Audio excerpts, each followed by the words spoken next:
This is part 4 of the lecture on methods of assessment used in special education. My name is Dr. George Giuliani from Hofstra University.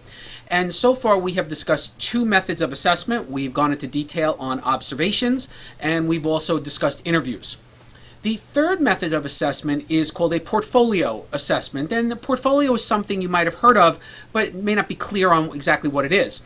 But often an initial part of the assessment process includes examining a student's work, either by selecting work samples that can be analyzed to identify academic skills and deficits, or by conducting a portfolio assessment where the folders of students' work are examined. And that's what you want to think about with a portfolio.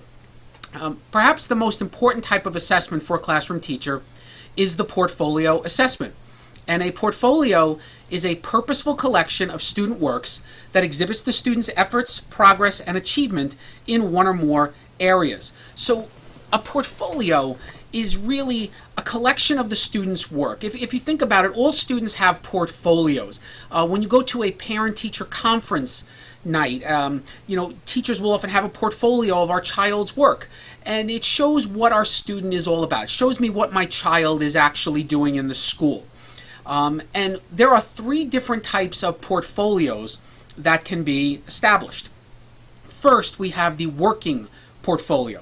And a working portfolio, the teacher, the student, and the parents all contribute to the portfolio. All of them continue to it. And both works in progress and the final product pieces are included. So in a working portfolio, everybody contributes to the portfolio. We put it all together, and then we go from there and can include works in progress in it, as well as final product pieces. The second type of portfolio is known as a showcase portfolio. And when you think of a showcase, you think of the best. If you know the show The Price is Right, the Showcase Showdown, it's the best of the best. And a showcase portfolio houses only the student's best work. And it generally doesn't include works in progress. It's really the best work of the student.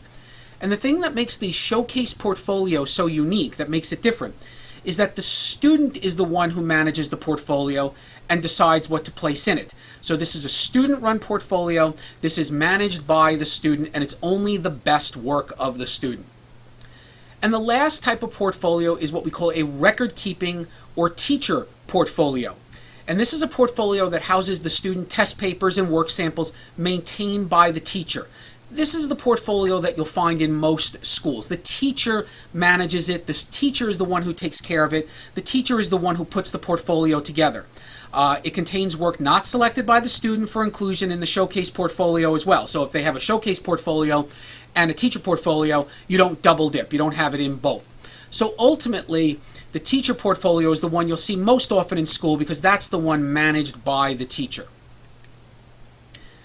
The last method of assessment is the one that we're going to be spending the greatest deal of time in this particular course, and that is a test or testing. But we talk about a method of assessment in terms of a test. Now, you've all taken tests. You've taken hundreds of tests. But what does it mean to take a test? Well, a test is a series of questions or tasks administered to an individual to determine knowledge or skills. And the results are reported in one or more types of scores. Now, that's very important.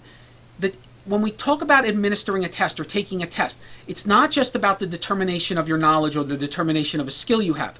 You have to get a score. Think about every test you've ever taken. You don't just take the test.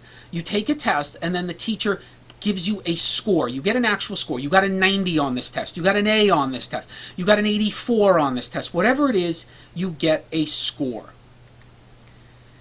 Now, there are two essential qualities of a good test.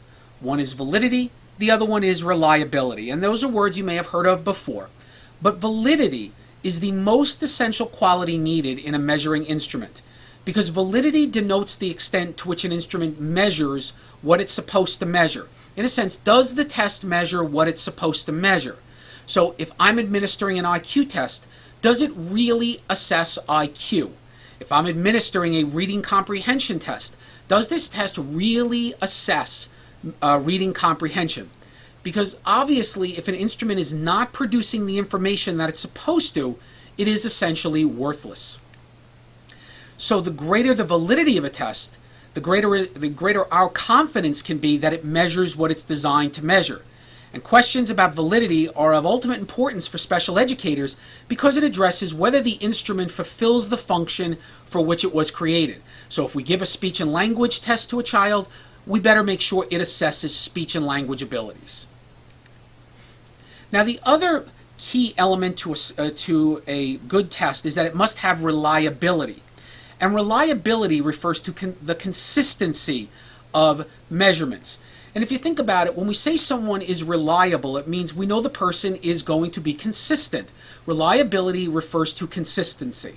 And in assessment, reliability refers to the confidence an instrument has to give the same score for a student if it were given more than once.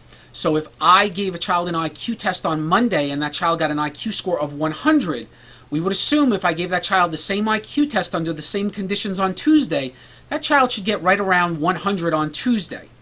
A reliable test will produce similar scores across various conditions and situations, including different evaluators and testing environments. And so ultimately, what we need with reliability is we need to know that we get consistency of results.